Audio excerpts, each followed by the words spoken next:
Hello and welcome to Skeindeer Knits. My name is Ellie and I am a Norwegian living and knitting in London. And you can find me on Instagram as Skeindeer, and I am Skeindeer Knits as a designer on Ravelry. And Skeindeer Knits is also the name of my Ravelry group, which you may want to join if you want to take part in any knit-alongs or the Skeindeer Knits community. I also now have a newsletter and I link to all of these things down below in every video, so do check that out if you're looking for any information. Welcome to the Skeindeer Knits podcast. To new viewers, this is where I sit and talk about knitting for about an hour every week or so. I think we're getting back to a regular schedule again. I make no promises. And to returning viewers, welcome back. Today I do have a little bit to talk about. I am still kind of trying to do my best with the new content, shall we say. I am doing a lot of things differently on this channel than I did before. I am diversifying my content a little bit. And I am going to be talking a little bit more about my presence here on YouTube at the end of the video. But before then, I do want to touch on some admin things, which is the knit-alongs that I'm running. And then I'm going to be talking about knitting specifically. So the knit-alongs I am running are two currently. Is the Skeindeer Knits garment KAL that is running from the beginning till the end of 2020. And all you need to do is to do at least one of my garment patterns and submit them to the finished objects thread in my Ravelry group, which I have actually now started. And I'm going to get into the habit of showing people, you guys are the people, what people have made.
It's not too late to join. You could definitely still finish some of my garment, if not all. I mean, not at the same time, by the end of the year. I am also running the, what did I call it? I don't remember what I called it. I'm going to put it here. Basically the knit-along to knit all my cyber-mitten clubs, but in one go. Because I miss my cyber-mitten club, and I did see a lot of people wanting to knit them this year as well. So even though there are no new patterns, any of the patterns belonging to either one of my 3 cyber-mitten clubs from the previous couple of years are eligible, and that KAL is also going to end at the end of the year. I'm also going to be talking a little bit more about prizes at the end of this video. So yeah, if you do want to take part in that knit along, you just have to use either the hashtag on Instagram or to post in the Ravelry group.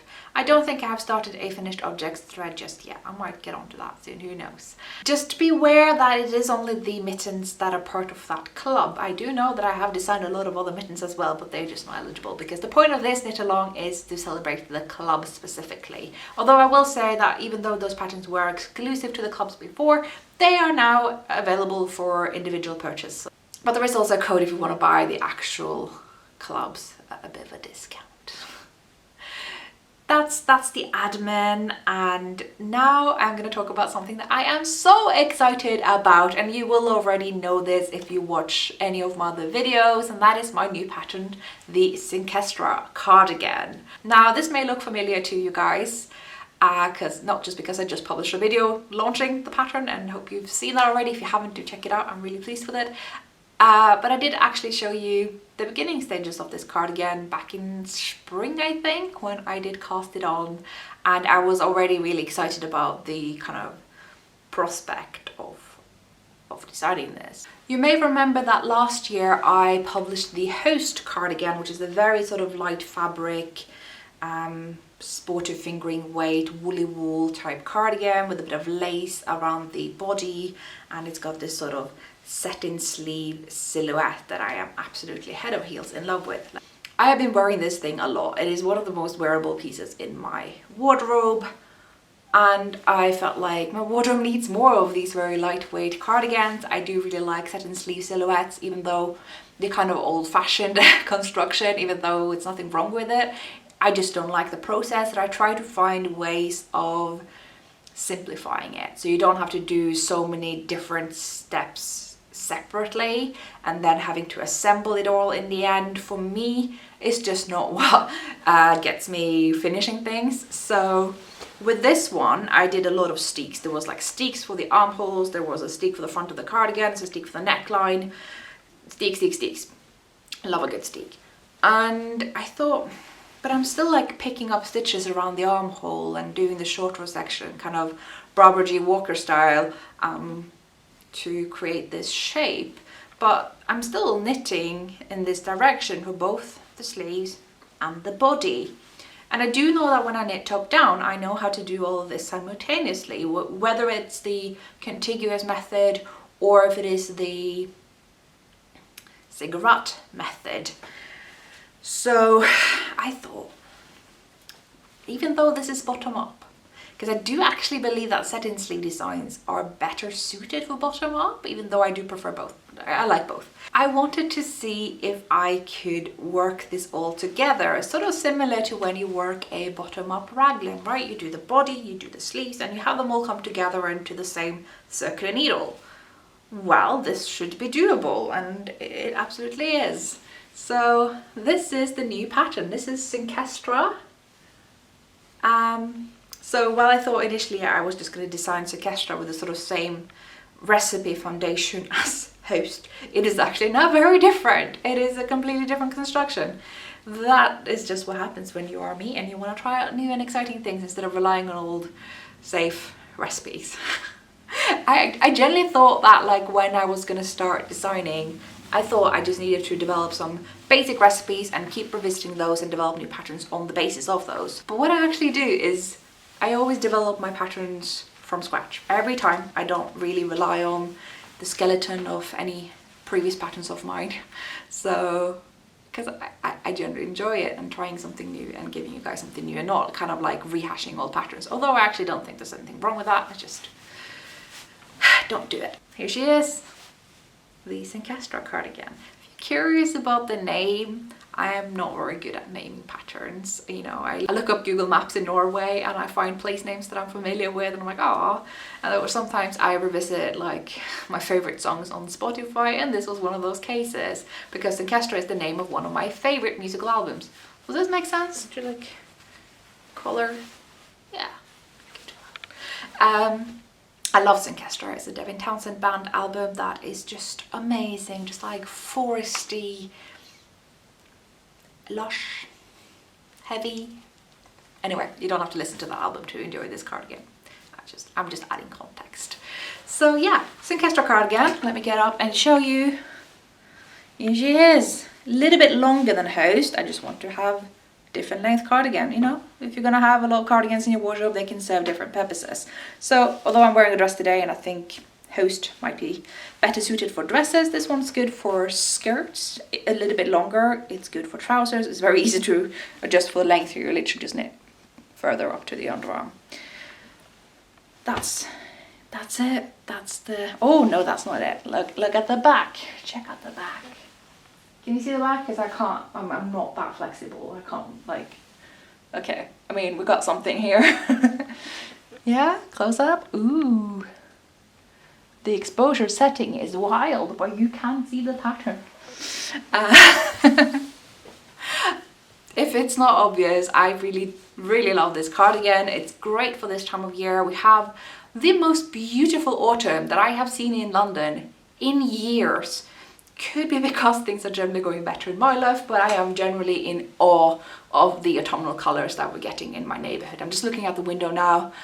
It is orange and green and yellow and like glowy, and like it's raining and it smells so good, and I'm just, it's a good autumn. It's a good autumn to release this pattern. And also if you're down under and you're having spring right now, this is still a very good pattern for it. So I think I like it. But I was talking about the construction method where I found a cool new construction method. Now I'm probably not exactly inventing something new. I've gathered as much as that other people have done similar things before. I just haven't tried it. And I'm really pleased that it worked out with this particular cardigan, and that is, this is all seamless. There's no picking up stitches here. This is all done with decreases. You can see the decreases happening up here. There's a lot more decreases for the body obviously here, so you go from your kind of full bust to, I guess, the shoulder width that you want. So if you want less wide shoulders, you can actually keep on decreasing up here. If you want more wide shoulders, you can omit some of the decreases on the body side here. It's quite easy to modify, and this is the reason why I think satin sleeve silhouettes are actually a little bit better suited for bottom up, because you can always decrease more or less as you work up here. But if you're trying to plan this, you really have to plan this going top down, because there's only so many rounds you're going to be working until you're at the underarm. Whereas here there's a lot of just straight rows after those initial decreases. Trust me, this is actually really, really simple. And yeah, gosh, I need to... There's like a seam of the dress I'm wearing underneath. That's what you're seeing here. Is not a bulk in the cardigan. I am really, really pleased with the silhouette, the shape, the sizing, So for more information about this cardigan, do check out my previous video where I launched this pattern. I showed off my test knitters versions, and there's a little violin jingle there. So like, what more could you want? I'm going to be trying to make more of these videos for my future patterns, but I won't be making them for like all of them probably. I do some accessories, and I guess, I don't know. But I'm really enjoying it. It seems like you guys are too. I think it's a better way for me to get information out there when I don't have time to sit down and assemble a whole podcast episode. Because if I'd done that, I would have had to wait to publish the pattern by the time that this episode goes up, and that would have been a huge delay, and it would have come too close to my next pattern and the next pattern. You know what I'm saying. Does anyone need this information? Probably not. So yeah, Syncastra. I don't know if I have anything else to say. I mean, I worked with Fionnuala. Everyone is absolutely shocked. It's my favorite yarn. I talk about it a lot. This is one of their new colors. I bought this last year, and they don't come up with new colors that often, so I still consider it quite new. I bought it when it was like fresh off the dye pot from Roma themselves at the Oslo Knitting Festival, which I do miss this year. And I love these colors. They're very heathered, and I was worried for a bit that whether the heathered colors would disappear into this sort of lace cable work here, but actually it did not at all. And oh, exposure, here we are. I understand that this pattern can look very intimidating to people, but I was absolutely gobsmacked at how easy this was to memorize. I had it memorized after the first repeat. I guess if you're slightly less experienced with lace and cables, you might need 2 repeats, but you're really gonna get this very quickly. The cables are very simple cables. The only thing that makes them different is that they're twisted. These decreases on this side, I think they're just knitted together through the back loop. The only one that is a little bit different is the one that I think is on this side. I may have swapped them around. Is knitting two together twisted. That can be a bit difficult, so I have actually put in photos in the pattern so you can just look at those and read the description next to them, and it's not something that you have to like reference separately to the pattern. So I really try to make it as self-contained as I think it needs to be. It's a nice thin cardigan, but it sure makes me really, really warm. I really hope you like it. I mean, it sounds like people are, because it trended on Ravelry for like a whole day on number 4. It was the 4th most popular pattern on Hot right now on Ravelry for like a whole day. I'm like, wow, I am above Stephen Westminster knit along right now. I'm like, It did only last a day, but it was a very good day. So that's Syncastra. She's out and about. You can, yeah. Where was I? I have that pattern out there, and I guess that means we're ready to talk about what else I've been knitting on, you know, other people's patterns. Because while I still now kind of am sort of, I guess, a knitting designer and do that for a living, which still blows my mind, I do still have knitting as my main hobby and the thing I like to do. So I do knit other people's patterns a lot. I think I do that more than I knit my own, which is saying something, because I do make a lot of patterns and I have a lot of them coming up. Anyway, if you do want to keep up with all this information about when things come out and details and discounts and everything like that, I do highly suggest subscribing to my newsletter. I know I've been talking about a lot lately, but it's gone surprisingly well. This is something I put up for a very long time because I was quite nervous about it. There's something quite special about being given access to people's inbox, not like reading their emails, but like sending them an email, my goodness, by the people who choose to subscribe to that newsletter. I feel quite, you know, privileged to be given that trust, and it's something that I have, put off for years that I should not have, but I finally put the newsletter out there, and I've sent out 2 so far, and the response, not that people respond to newsletter, that's not how they work, but you know what I've heard from people who are subscribed. I hope you did not hear that, because that's my stomach saying it's time for lamb stew. Wow. The people who have subscribed to the newsletter and have told me how they feel about it have been overwhelmingly positive. I mean, those of you who watch this and have written that in the comments, thank you. I think it's gone really well. Yeah, I like doing it. I'm less scared of it now. I think I'm just enjoying it, so I hope you are too. But anyway, I was going to talk about what I have been knitting on. I have actually finished something that I have started since the last episode. I literally just finished them to show off here because I had some thumbs left to knit, and I thought I could do that before recording as an incentive to also start recording. So they are a bit damp. They are blocking, but they are done. And that's the Trondheim mittens by Sofia Kammerborn of Kammerbornia. Where do I begin with these mittens? Okay, there's a lot to talk about. Ignore some of the blatantly obvious errors. I mean, they may not be as obvious as they are in my mind, because like when you see it, you can't really unsee it. But so they are on mitten blockers right now. That's why they look so. I am from Trondheim, in case you didn't know. That's why I say Trondheim, because that's what we call it. I can't be like Trondheim. It's just not. So yes, that means I do speak that quirky dialect, and we're proud of it. We're like, I usually say that we're like the Middlesbrough of Norway. The dialect that's quite difficult to understand, and people think it's a little bit corny, but they do also think it's like, you know, it gives them the warm and fuzzies. You know, we were the capital during the Viking era. Think about that. We were like the bee's knees of Vikings. Yeah, we had our era of greatness, and it is a lovely town. It seems to have become quite popular amongst knitters. I'm not entirely sure why. I find it a little bit boring there, to be honest, but you know, if you have spent your first 21 years on this planet living there, I guess you have seen all that it has to give. Although having said that, they're opening a new yarn shop, and I am so excited because sadly Trondheim is like 1 or 2 yarn shop chains that have a bit of monopoly on yarn shops, and finally an independent yarn shop has opened that seems to celebrate more of the indie world of knitting, and it's very exciting. But I'm not gonna get to go home anyway because Corona, so. But I was going to talk about these mittens. I am so hungry, so I get very easily distracted. This is just going to be one of those episodes. And yeah, the mittens, they depict my hometown. I mean, not just abstractly. You see the cuff here. This is Köpmansgatan, opposite Backlandet. Like, these are the docks that are facing Nidarva, that's the river.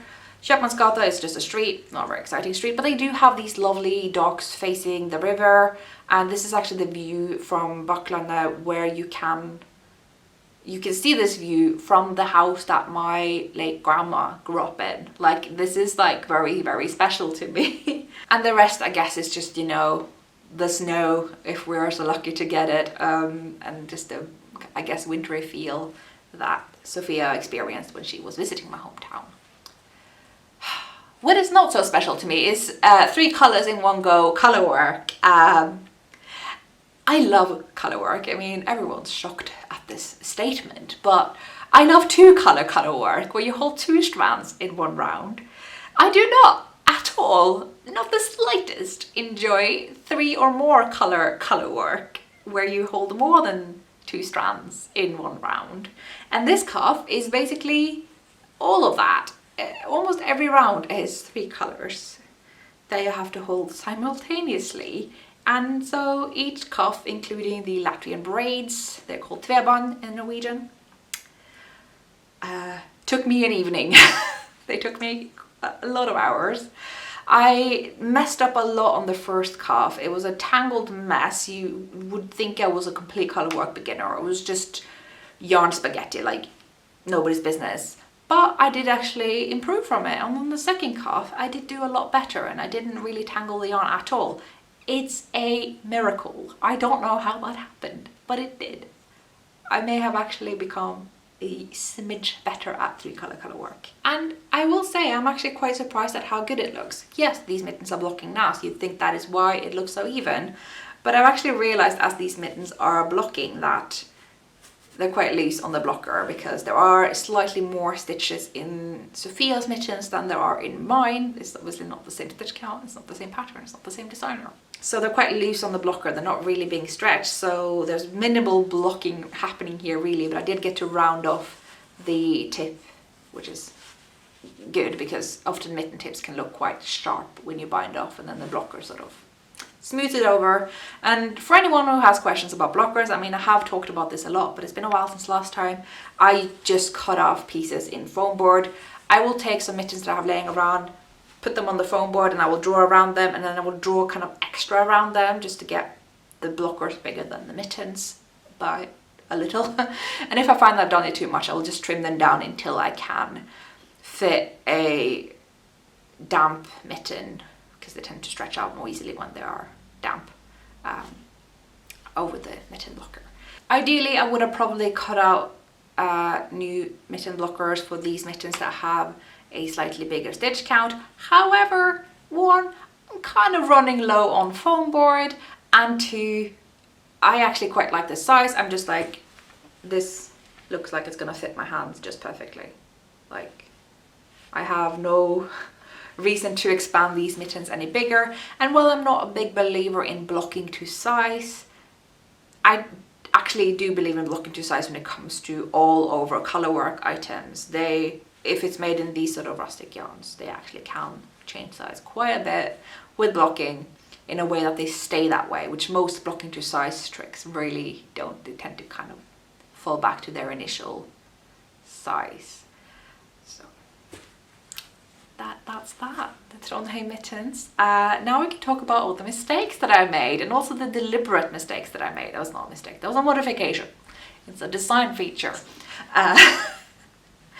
First of all, I don't know if you can see it, but this is the light blue stripe above the Latvian braid here. That's the dark blue, because someone didn't read the pattern properly. So that's a difference. I've also forgotten the dots that should appear along here and along here. They do appear here. I had to do the same with the second mitten, obviously, once I realized what I had done. I think there's a lot of mistakes on the thumbs. There should be a light blue round before I did any of the rest. I only just realized that. I found that when I was binding off, the stitch count I was left with on each side wasn't right, so I must have done something in the wrong order, but that was pretty easy to just fudge. And that is kind of the main reason I am now listing all these so-called mistakes, because a lot of people get very hung up on mistakes and they think that they are somehow bad knitters because of it.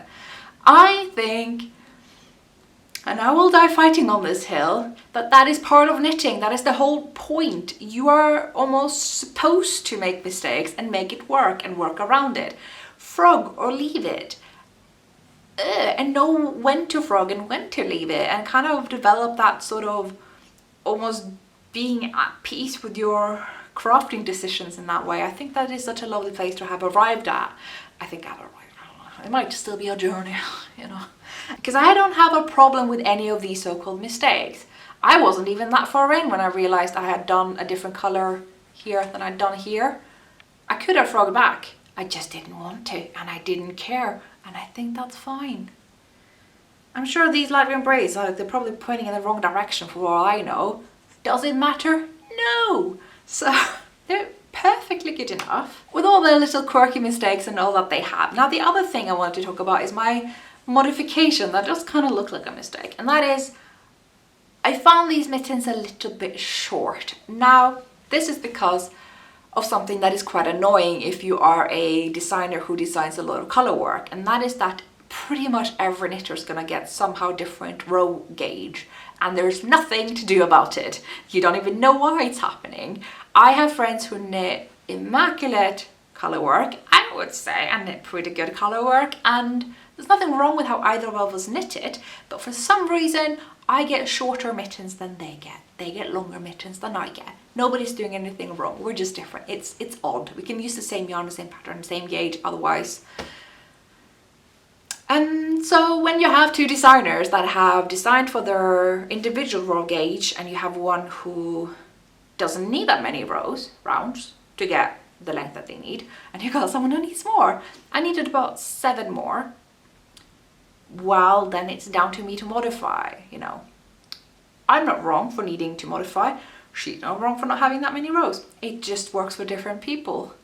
And that is a very, I think, important part of knitting, to realize that there isn't right or wrong. We are just different. And maybe, you know, maybe that is a message we can take on board in life in general. People are not necessarily right or wrong. We're just different.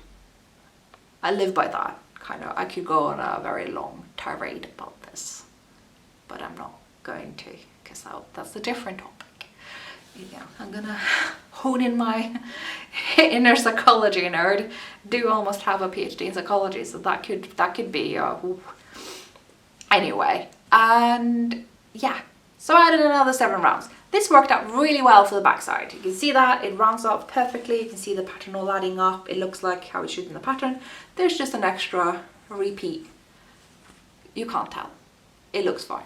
Now, I could not figure out how to do this to make the front look like they should in the pattern. Because in the pattern, so you see these snowflakes, they're all supposed to be complete, so it should look more like these. That's the original length of the mitten. In hindsight, maybe I could have just blocked them to length, I don't know. But I wanted to add some more, but I could not add the full length because then I would have had too much on the back here. Arguably, I should have given this side priority, but I decided to just round it off like this, and I think it's fine. Unless I pointed out that it's not supposed to look that way, you wouldn't know, and that's exactly the point. So I am really pleased with these. I really love them. I think they're also like quite special to me right now because like I can't say this seriously, I'm sorry, because I can't go home. I mean, I did choose to move to a different country, like let's not feel too sorry for me, this is a choice.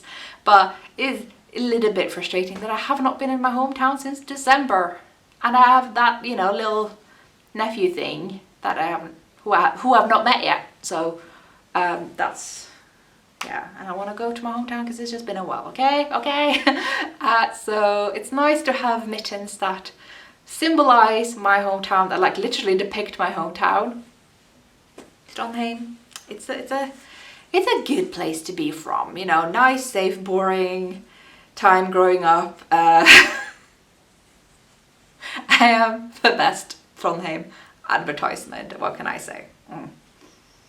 So that's that. The Trondheim Mittens by Sophia Comberborn, amazing pattern. I will also say, just to be absolutely clear, the reason I made so many mistakes is absolutely nothing to do with the pattern. It is because I've had some problems with my printer. So instead of being able to print out the pattern, I was viewing it on my phone, and my phone shuts off the display after like every 5 seconds. So instead of me switching the display back on or like changing the timing, you know, like obvious choices, I decided to try to just guess what the pattern was going to tell me. And just like, yeah, it's probably this, it's probably and it wasn't. So that's the reason. If I had just used my tablet or printed up the pattern or fixed my printer, you know, it would be fine. But I like to live dangerously. I like to, you know, leave out the stitch marker and see what happens. That's just the kind of knitter that I am. So Trondheim mittens are finished. I was gonna wrap this up. I have completely forgotten to mention the yarn. I'm using 2 tråd Gammelserie by Janome. It's the first time I'm actually working with this yarn. It is the more high twist version of Finul, so you get about 10 meters fewer per ball, I think, and it does feel a little bit more coarse than Finul because of that extra high twist. It is stronger, so it's arguably better for mittens. You could potentially use it in socks. I do like a bit of nylon in my socks, but that's just my opinion. If you like pure wool socks, then definitely do use 2-ply old series, that's how it translates. 2 tråd Gammelserie. So that's the yarn. First time I'm knitting with it, like I said. Probably won't be the last. I'm gonna wrap up these mittens now and talk about my one work in progress this week. So my next project is in this beautiful pink hazel bag, because I am kind of a little bit obsessed with pink hazel bags, not gonna lie. Everyone's shocked. And this bag and the yarn, I even started the project at Edinburgh Yarn Festival last year, because it wasn't going to happen this year, coronavirus or not. I have kind of resurrected this work in progress. I think it's like the second time I am resurrecting it, actually. And the reason is, I will admit, a little bit, I don't have like a competitive bone in my body. I just don't feel competition. But for some reason, something awoke in me when Strikkesilla, who is Tina Höglund, released her new book that I really do want to get my mitts on, but it's only in Norway, so it's just a whole thing. And a lot of people I've seen on Instagram decided to cast on this sweater that I was already working on. And I can't have that people who have cast on after me by like more than a year are gonna have it finished before me, right? Like, I have to win. It's not a contest, but you know, it did inspire me to see people work on it again. Made me think, I want that actually. I forgot, I want to finish it. I think you know, it's actually not that, it's not going to take me that long. It's a stockinette sweater. It's going to be cropped. It's going to be lovely. Now, this is, first of all, this is the sweater. This is how far I've come. There is like a half, almost like finished sleeve. There's a couple of things to be said about this sweater. Obviously. I cast on a size that is probably 2 sizes small for me now. It was 1 size too small for me then, because I did want it to be quite snug and easy to fit under other garments. It's very next to skin friendly. This is a lamb's wool that is said to be DK. Would maybe argue that it's sport weight, but it's certainly knitting up to a kind of DK. So hey, maybe it is, because the plies are quite loose, so that sort of makes it sort of bigger, even though it does have the meterage of a light sport weight actually. So this is Dye Gilpin Lalland yarn, which is the softest lamb's wool I have ever felt, and I do love me some non-superwash lamb's wool. I mean, you guys know this, but this yarn, it just has to be felt. If you can get your mitts on Dye Gilpin Lalland, yeah, maybe do that. I believe it's a Scottish lamb's wool, if I'm not entirely mistaken. It's definitely British. And yeah, that is what I am using for this sweater. It is a top-down stockinette yoke. Simple as that. And the way that I solved the issue with the sizing is that, well, I am not the most broad-shouldered person anyway. Like, this dress like fits me so well, even though it's store-bought. However, even though everything else sits where it should, the shoulders are huge. This always happens to me. I get everything else fitting, but they somehow think they need to scale up everything for whatever larger size they are making. And so they scale up the shoulders and I end up having just like all this space that I don't need.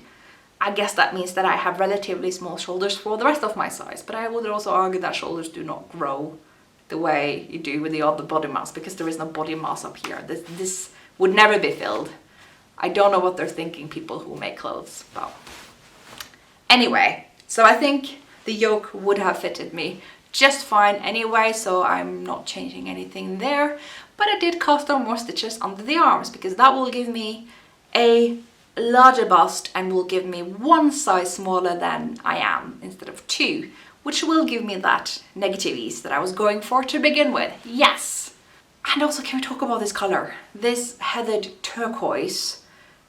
Oh, can I just have everything that isn't burgundy in this color? Please and thank you. I want curtains in this color. Sadly, my landladies thought that the color of curtains we should have in this living room should be the same color as we have on the wall, which I also don't like. So that may need to change. That's the Louis Vuitton Mama sweater. I made considerable progress last night and I managed to do half of this distance from the underarm to here. And I thought that was pretty good progress. I'm a little bit worried about how much yarn I have versus how much yarn I need. I do think it may have been a good idea if I'd bought another skein, and here's the thing, I did actually buy an extra skein after buying the initial sweater quantity, and now I think I may need another one. But we'll see. I'll see how far I get with this. I am gonna be knitting up the other sleeve with the other skein. I'm gonna see how far I get with this in the body and hopefully also have enough for this calf. I'm already knitting the body actually with a different dye lot, and I did just alternate the transition between the two. I don't think you can see anything. I think the color is pretty consistent. I am certainly not seeing any difference. So I think we're good, and I can always alternate if I get hold of another ball of yarn. So that's her. That's Louis Vuitton Mama. Louis Vuitton Mama means dandelion mummy. I don't know why, but it's a cute name. And I am just very excited to have this. I think it's going to be lovely next to skin, which is why I don't mind it having negative ease, and it's just going to fit well under other woolly cardigans and stuff. So, you know, you gotta layer up now, it's getting colder. Now, before I get to talking about the acquisitions that I have this week, because yes, there are some, I do want to give another shout out to the Knit with Attitude book that I am part of. That is my local yarn shop run by Maya, who is from my hometown Trondheim, and that book is coming out on the 14th of November. Yes, it was said to come out late October, but we now have a definite date of the 14th of November. I may or may not have said previously that it's being published with Lane. It is not being published with Lane, but Lane have worked a lot on the book, so it does have a very high Lane aesthetic. It is very much sort of along the lines of their sock book that they released earlier, that sort of oogie Lane look to it. I am very excited. I can't wait to have my mitts on it and show you all, but if you want to get your mitts on it, you can just place a pre-order at the Knit with Attitude website. I'm going to link to that if you're interested. So that's that. Now, all I have left in this video is talk about acquisitions. Then I'm going to be talking a little bit about the Q&A video I just did. And at the end, I'll be talking a little bit about YouTube. So if you were here to just see what I've been knitting on, I am done with that. You can, you know, whatever. But yes, I received a lovely gift from a friend and a very talented knitting bag creator in Norway. Ingvild, who is Sticky Bag Lady and also one of the hostesses of the Sticky Therapy podcast, sent me one of her bags. No, actually, she sent me two of her bags because one of them are for you guys. I asked if I could use that bag as a prize for any of the knit-alongs that I am running, and yeah, that's what it's going to be. Now, the prize bag is very beautifully wrapped up, so I'm not going to be taking that out and showing you, but it does, I believe, look the same as the bag that I was given, and that one I can show you, and that's this. This is her bag. It's got amazing capacity. It's quite substantial, and she does do these prints herself. This isn't the fabric, like she does these. Like, I think it's like stencil prints. I'm not keyed up on the lingo, but I know a good bag when I see one, and I already have one bag by Ingvild which I really love, and now I have two, and it's just really nice. She does have a Etsy shop. I will be trying my best to remember to link to that below, but if I forget, you can Google sticky bag lady. So I don't know how long I can be holding this up for, just to kind of, you know, give it a massive shout out and thank you to Ingvild. It is absolutely lovely. So yeah, that is sticky bag lady bag. I'm gonna put that away. But having mentioned like KAL prices, now I have not decided how many winners and which prices will go to which knit along. I thought, given I've shown you one of the prices, I might show you some of the others that we have been sent, even though I may have shown you these before. We have 3 self-striping skein by Creel Linen Designs, who also has an Etsy shop. I can't remember if I've shown you. I feel like I must have. I'm obviously keeping them, you know, safe and protected in vacuum sealed bags, but I do want to just show you. I'm probably going to keep one of these skeins myself. I mean, I did decide on one initially. And now I don't know, honestly, because I think they're all really fun, and they are self-striping, like I said, which is just great for some mindless sock knitting where you just want to get to that next stripe. So I'll probably be putting one skein into each of the knit alongs, probably. I've also been sent a very crinkly bag by Gull, my probably favorite hand, like natural dyed yarn dye company in Denmark. In the crinkly bag there is some very exciting naturally dyed yarn, all in different shades of blue-green. I don't want to take them out again because I want to keep everything nice and pristine and protected for you. That's that. I probably have some other bits and bobs upstairs as well, but if you do want to contribute to the knit-alongs with prices, then you can just put me a message on Ravelry. Now I do have another acquisition as well, which I wasn't actually sure if I was going to mention, because I feel like every time I talk about things that are a little bit beyond the scope of the Skeindeer Knits podcast, I feel like I have like maybe promised a bit too much. So I'm making no promises, but obviously I do intend to use this piece of equipment, and it's just outside of the frame, but I am going to try to pick it up now, even though it is quite heavy. Okay, here we are. Yep. My first ever sewing machine. She's here. She's here. Okay, I'm gonna see if I can show you properly. Get the hood off. I got a sewing machine. A proper substantial Janome Sewist. And I really already love this machine. Haven't actually tried it yet. I just love how she looks. She just looks sturdy, angular. Not one of those like kind of flimsy sort of machines that are good, they're good, that they tend to recommend to beginners. I think it's great that they recommend those to beginners.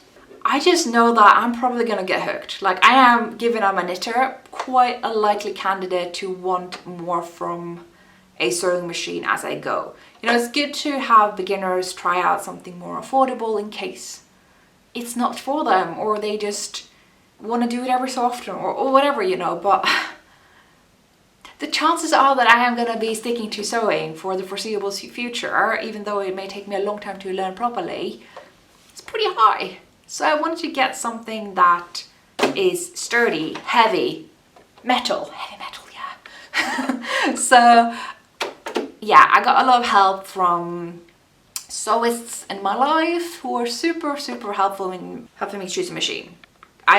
Do not ask me anything about choosing a sewing machine. I have no clue, but I'm lucky to know people who do. So why haven't I not tried this sewing machine yet? Well, I got other stuff to do, but also where the camera is at right now, all the way up to this wall, we are going to have a massive desk, which is going to come from IKEA tomorrow. I wanted to get this right away, but I was hoping to get something secondhand locally in London. I don't need brand new furniture. But there's always that challenge of getting furniture to your house. Like, how do you do that? Because that's often more expensive than the actual furniture. But if you get it from IKEA, it's like they deliver, it's fine. The challenges of not having a car. So the idea is that when we get that desk, that is where the sewing machine is going to go. That is probably where I'm going to be hooking up my new knitting machine, the one I bought this summer, if you remember, so I can work a bit more on that, because I do have limited space in my room. I am also a little bit averse to being in my room now after having been there in lockdown for like 7-8 months, and the entirety of my PhD, to be fair. So I would like to have some of it happen downstairs if both me and my flatmate can benefit from using these tools. So we're gonna have a massive craft desk in the living room, and like I am incredibly excited about that. So for the last bits of this episode, I kind of want to talk about the content that I'm making here on YouTube and what it's like to make content on YouTube, specifically to do with the kind of algorithm and subscription feature and stuff that I figured from talking to people on my live stream on Instagram that not everyone was aware of, and they suggested, hey, maybe you should talk about it, so I'm going to talk about it. But first I want to reference the questions and answers thread that I did last week, I think. This time is a mess, it's a mess, but I did do a video, and I asked you guys if there's any of the questions that I was asked, if you wanted me to elaborate more on the answers in a dedicated video. And a lot of you guys mentioned the design process. That was a huge popular one, where you would like me to make a video showing the design process in a bit more detail from beginning to end. I mean, I'm not going to be giving away any of my secret sauce, but I do want to kind of maybe show a bit more, say.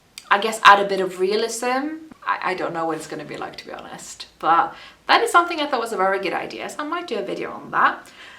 There were also a lot of people who were interested in hearing about test knitting. I think there's a lot of misunderstandings and misconceptions around test knitting, but also, mostly, I would say, different expectations around test knitting, and people thinking that test knitting means different things and how it's different from sample knitting or tech editing. So that could be a video. I might talk to my test knitters about that if they want to contribute a little bit as well, and how they experience the process. I was also asked by some to talk about what tech editing is like. Now, I'm not a tech editor, but I do get my patterns professionally tech edited, which means that they are going to be good, clear, easy to follow, and have accurate numbers, and having them correspond to the measurements that I say that the garment has based on the gauge that I give, you know, all that stuff. So I would probably then need to talk to tech editors about that as well, but again, I thought they were interesting topics too, so if you guys want to hear more about that, I could do videos on that. They were obviously a little bit more detailed and nerdy, but yeah, if you have questions, more direct questions to do with either of these topics, you can put them in the comments here and I could have a think about that. So the last thing I wanted to bring up, I have probably wanted to bring up for years. I just find it difficult and awkward, so this is starting well. It's about subscribing. Because you will notice that I tend not to say in my videos, you know, remember to like and comment and subscribe, which a lot of YouTubers do. And it is because I subscribe to quite a lot of channels and watch their videos, and I find it a little bit annoying that they tell me to subscribe in every video when I am watching every video, because I am subscribed. So that is why I tend not to tell you guys to subscribe, because I figured if there's anyone who's gonna have to listen to me say that every time, it's gonna be my subscribers, and I would not want to do that. But I do think it's important to talk about the subscription feature, because I actually talked to my flatmate about this. I talked to a lot of you guys on my live stream on Instagram, and I understand that actually we may be using YouTube in very different ways, and I think YouTube have specifically engineered the website deliberately so, because it's changed a lot since it started out back in like 2005-6-ish. That's when we kind of started using it.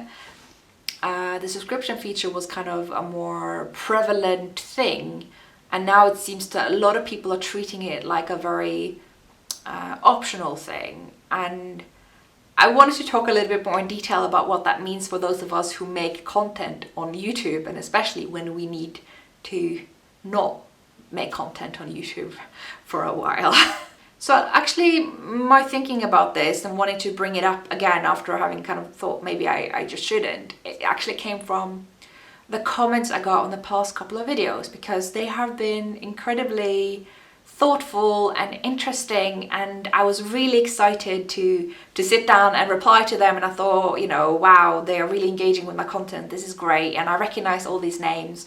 And you know, I reply to content from a dashboard that's all mine, where I can see a little symbol next to the names that says this person comments a lot, this person is a subscriber. And trying to say this without sounding too, you know, I was a little bit taken aback by how few of familiar faces and thoughtful comments that did not have that subscription icon compared to maybe what I've seen in other videos. It says coming out well, I'm nervous, can you tell? At least the light situation is good. We don't see that a lot here. And of course, it's possible that the subscription icon isn't showing because people have chosen to hide their subscription status. That's fine, but most people don't go into their YouTube settings to switch that feature off to make it hidden, you know. So I just wanted to talk about what it means for me when people choose to subscribe and not to subscribe, and also what that feature does. I'm gonna try to take it a little bit from scratch, and I am not interested in framing this episode as me commanding you to subscribe. That is not the point. I would not do that. I think you guys are like grown-up people who make your own decisions, and I think it would be disrespectful for me to talk to you in any other way. So what is subscribing? Well, first of all, it is clicking subscribe under the video, and it does nothing. It costs you nothing. What it does is that my videos will pretty much always appear under your subscription page. Now this is a page that I know everyone's familiar with, but if you go to youtube.com and look at the left hand menu on their website, it says subscriptions. And that is where all the videos for all the people that you subscribe to will appear in order. So the latest video will come up first. And it is a great way to make sure that you don't miss out on their content. Now, I know a lot of people do not rely on this feature. Why? Because a lot of the time the content they want to see just appears on the front page, just magically appears.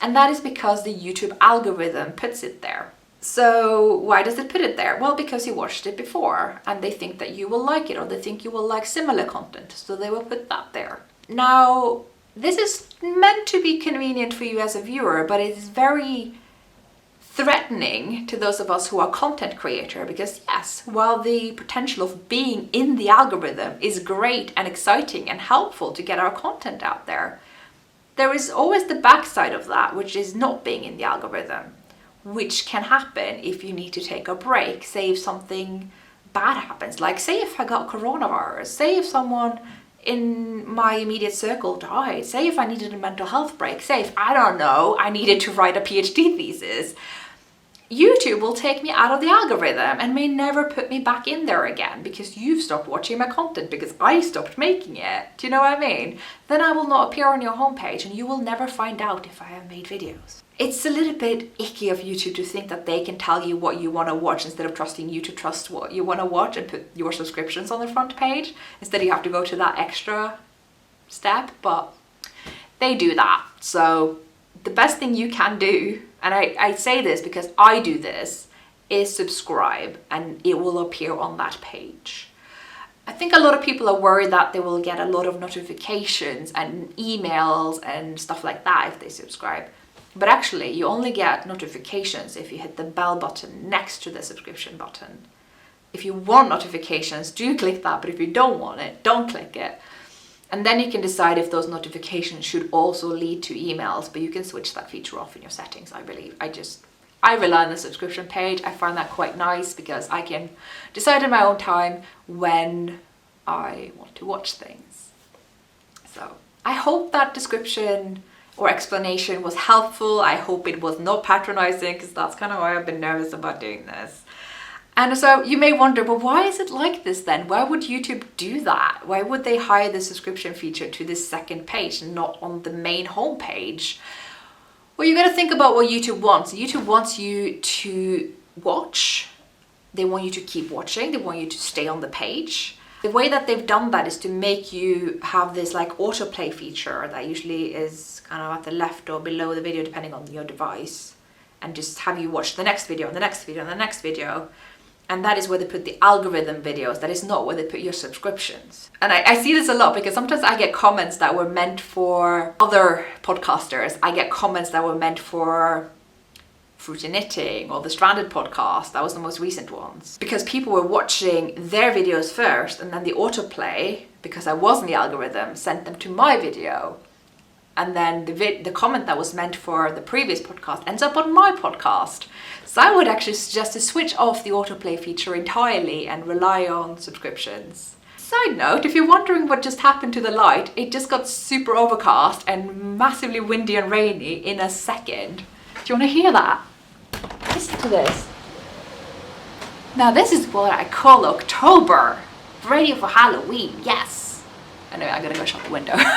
So, now that I'm just gonna wrap up my Skeindeersplaining subscribing on YouTube and just say, if you want to kind of take back control of what you want to watch on YouTube and how long you're gonna be watching it for, I would suggest switch off autoplay on when you watch videos, subscribe to the channels that you don't want to miss out on content on, switch on notifications if you want to, don't do it if you don't want to, and go to youtube.com and click the subscription page to see those videos.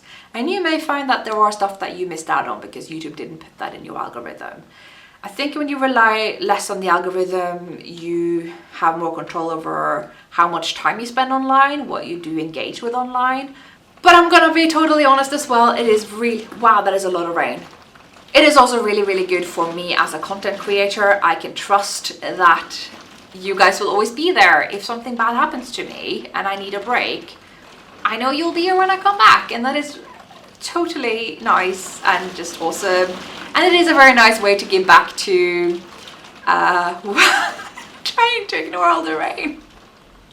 It is a great way to give back in a non-monetary way, to just add to people's subscription count, because that does mean that I am actually more likely to end up in the algorithm. So that's what I really wanted to add. Wow. I can't believe I just said the light conditions were good and that jinxed it. Oh well. Also, I might want to add that if anyone thinks it is helpful at all to leave a dislike, if there's something about my content they don't like,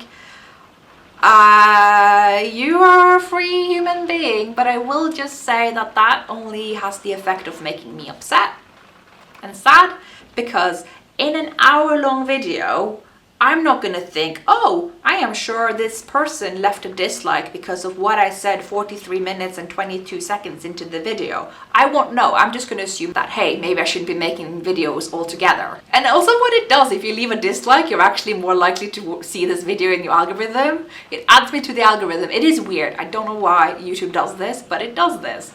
So if you want to actually, you know, steer my content in a direction that you like, even though it is my channel, I do what I want. The best thing is to just like engage with the stuff that you do like. You do that by leaving likes, by subscribing, by commenting that you liked it. That is how YouTube works. I also feel like that is very nice. But again, I hesitate to make this section because I just like don't want to sound patronizing. But from doing the live stream that I did on Instagram, I got the recommendation from the vast majority that this would actually be good to talk about on the podcast, so because not everyone knows this, and it is sort of the backside of YouTube that creators are often very, very much aware of. So I could have just made a short section to say, hey, please subscribe because it helps me. But I thought, now you know a bit more how that works. And I think subscribing actually is a nice way for you to take back control over your online experience at the end of the day, whether it benefits me or not. That's all I had to say. I am loving this rain. I mean, I'm very glad I'm not outside. I love listening to the sound of the rain, so I'm going to be wrapping up this episode, opening the window slightly just so I can listen to it and having a cup of tea and continuing knitting on my Levitan Mama sweater. And I wanted to thank you so much for watching, especially if you sat out to this last bit of the video that is in total shambles. Thank you so much, and just thank you for sticking around. I hope I will see you next time. Bye.